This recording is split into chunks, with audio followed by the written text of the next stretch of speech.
Hi, everyone. This is Linda from Lilybug's Library, and I decided to start this YouTube channel because I was so inspired by some of the people I had been listening to.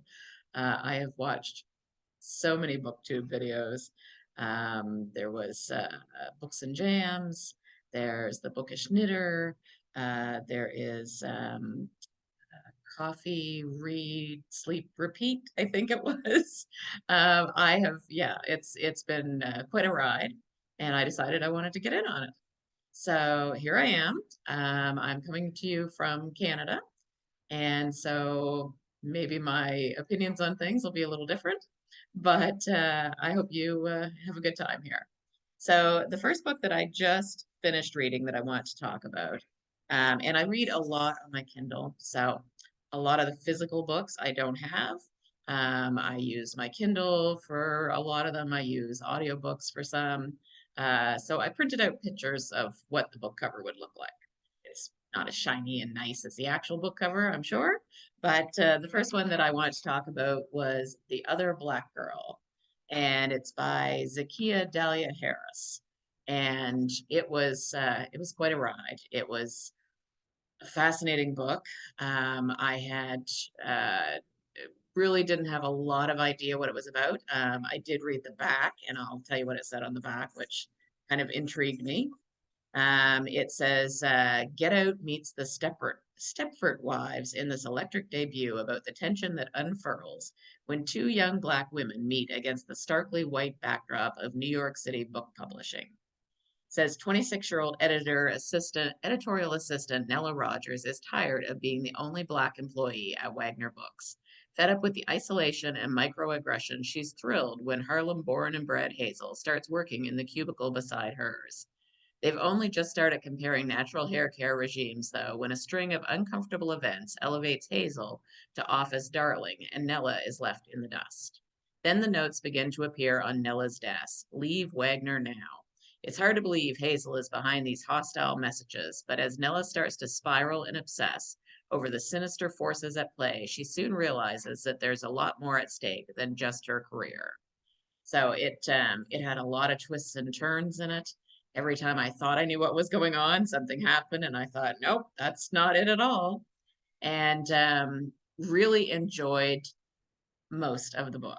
So right up until the last chapter or two, and I was hoping. I'm a big believer in happy endings. I was hoping for happy ending. I was hoping for Nella, the main character, to kick butt a little more than she did.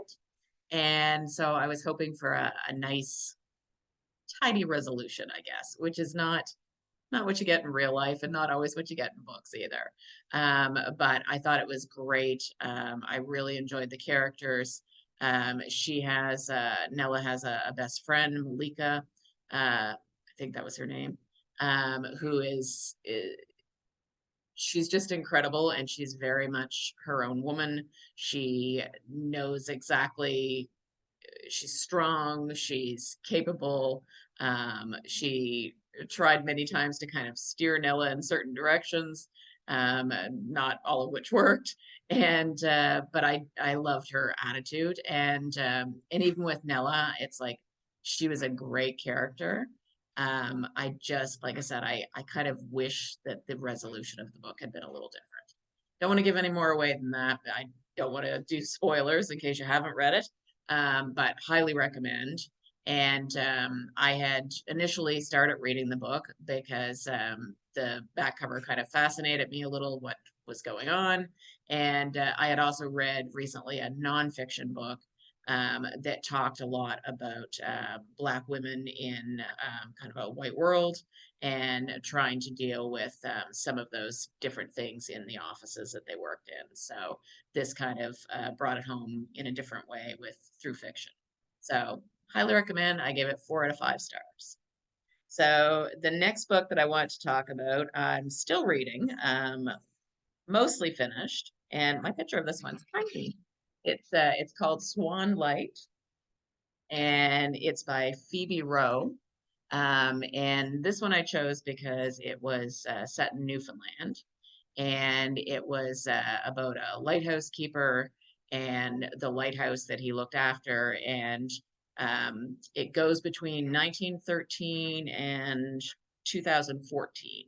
And so by the time, 2014 has come, the lighthouse has fallen, and they're searching for it. So it's about a marine archaeologist, Mary Adams, and she is trying to discover what happened to this lighthouse and all the people that kind of surrounded that mystery.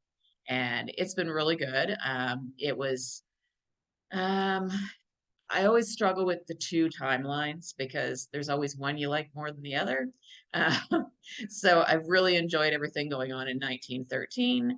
And the more that it goes on in 2014, the more I'm starting to enjoy that side of it as well. Um, I always look more for good characters. I mean, good, you need a good plot too, of course, but I like nice, deep, rich characters who you see the growth and you see the change in them and all of that. And some of that I feel like I'm getting. And now they're adding a little slight romance in there, which is nice too. And so I'm excited to see where it goes. Like I said, I'm wrapping it up soon. I think I'm at about 85%. So I'm looking for a nice, again, tidy resolution. Is that too much to ask, right? I mean, I just want everyone to be happy. So we'll see where it goes. So I'm really enjoying that one. And then I'm also reading, or actually listening to on Audible, The Book Woman of Troublesome Creek. So that's what this one looks like. And there's a couple of different covers for this one. Um, and it almost looks, if you look at that cover, it almost looks like maybe they'll turn it into a movie or something. I don't know, but that's kind of the look of it anyway. But it's been really good. Not at all what I was kind of thinking it was about. And I don't think maybe I read the back of that one, but I knew that it had something to do with, like a traveling library. And I believe it takes place in the hills of Kentucky.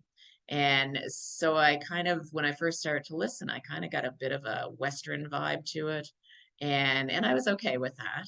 And then the main character starts talking about the fact that she's blue, actually blue. And so apparently she's the last one of her kind, and is treated kind of with a lot of prejudice for being blue, and people think that she's going to give them a disease if she touches them, and all of those things that go along with prejudice. And but she's very strong. She really knows what she wants, and she's even though she's got some self-consciousness about being blue, and I don't think it bothers her exactly, but other people's reactions bother her. So it's been really interesting, and kind of an interesting mix, because I feel like it's kind of a mix between like a Western and a fantasy. But I'm really enjoying it, and still have a ways to go in that one, I think. But so far, it's been really good and highly recommend it. So those are the three that I've been working on. One that I just finished, which I just wanted to bring up a little bit, was called The Maid. And I feel like maybe everybody knows about this one. I think it's been around for a while, but it was really good. And it was by Nita Prose. And with The Maid, I was excited. It was starts out with this, how maids and people in those service industries, how they feel invisible, like they're doing their job, but nobody's really paying attention to them. They can kind of go where they want and do what they want, and they're just invisible. But this person her name's Molly Maid. And this person um, comes across a murder in one of the suites that she's cleaning. And so it's all about how she deals with that, and how they're wondering if she did it, and she's wondering who did it. And, it's quite a mystery.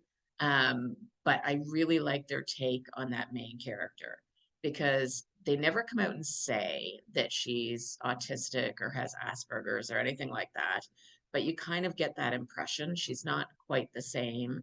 as the people that she works with.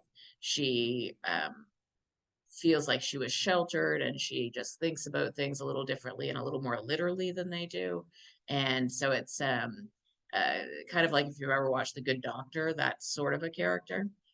So yeah, fascinating to read or to listen to, and I really enjoyed it. And that one I gave 5 out of 5 stars. So the only other thing I want to talk about a little bit is just some actual physical books. So I live in an apartment building, and downstairs we have a big bookcase that people just put books in that they are finished reading, and then other people will take them to read. Anyway, I found 3 in there the other day that I thought looked really good. They're on my to be read list, which is a very long list, like it is with most of you, I'm sure. But eventually we'll get to them. One I picked up that I probably will read this summer because it's a summer book. It's called The Summer of Sunshine and Margot, and it's by Susan Mallory. And on the back it says, etiquette coach Margot Baxter knows precisely how to manage wayward clients until she comes face to exquisite face with Bianca, an aging movie star notorious for her shock and awe tactics. Schooling Bianca on the fine art of behaving like a diplomat's wife is the greatest challenge of Margot's career. Soon secrets unravel that bring them closer together and force Margot to confront the truth. Change doesn't just happen. She has to be brave enough to demand the life and love she's always wanted. So anyway, sounds like it's going to be really good, and yeah, it looks like it would be a good summer read and not too long. So another one that I found down there was called The Mango Season, and that's what it looks like. And it's by Amalia Malady. I think I said that right. And this one talks about Priya Rao, R-A-O, Rao. I'm sorry, I probably pronounced that bad. But anyway, Priya left India when she was 20 to study in the United States, and she's never been back. Now, 7 years later, she's out of excuses. She has to return and give her family the news. She's engaged to Nick Collins, a kind, loving American man. Marrying a foreigner is going to break their hearts. Returning to India is an overwhelming experience for Priya. Things that used to seem natural, a buffalo strolling down a newly laid asphalt road, for example, now seem strange. But Priya's relatives remain the same. Her mother and father insist that it's time they arranged her marriage to a nice Indian boy. Just as Priya begins to feel she could never possibly tell her family about her engagement, a secret is revealed that leaves her stunned. Now she is forced to choose between the love of her family, and the love of her life. So that sounds really intriguing. Can't wait to see what happens. And then this one is, I couldn't resist picking it up, but yeah, it'll be a while before I read it because it's actually a Christmas one. But it looks so chunky and so good that I see it's quite large. It's called The Christmas Postcards, and it says it's a Canadian bestseller. And it says it had been a make or break holiday for their marriage, but Natasha and Rob's rekindled romance is short lived when their daughter's beloved soft toy, Mula, is lost on the journey home. As Natasha comforts a distraught Mabel, she turns to social media to help locate the toy. Miraculously, Muka is found, but her new guardian, Duffy, is thousands of miles away, trekking the Himalayas with Mula as his lucky mascot. When Duffy promises to keep Natasha updated with pictures of Mula on her travels, the pair begin a daily correspondence that soon becomes more meaningful to both of them. Sometimes Natasha feels this stranger understands her more than the man lying next to her. But as the days pass and Duffy heads deeper into the mountains, Natasha begins to notice a change in him.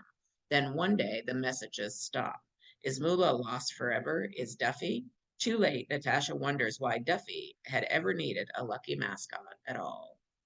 So that one really makes me wonder what's going to happen. And they have a lot of room to craft a good story. So I hope you enjoyed this first video, and I know that we'll get to know each other more as time goes on. And can't wait to do more and to hear about what you're reading. So feel free to leave some messages in the comments down below, and talk to you soon. Bye bye.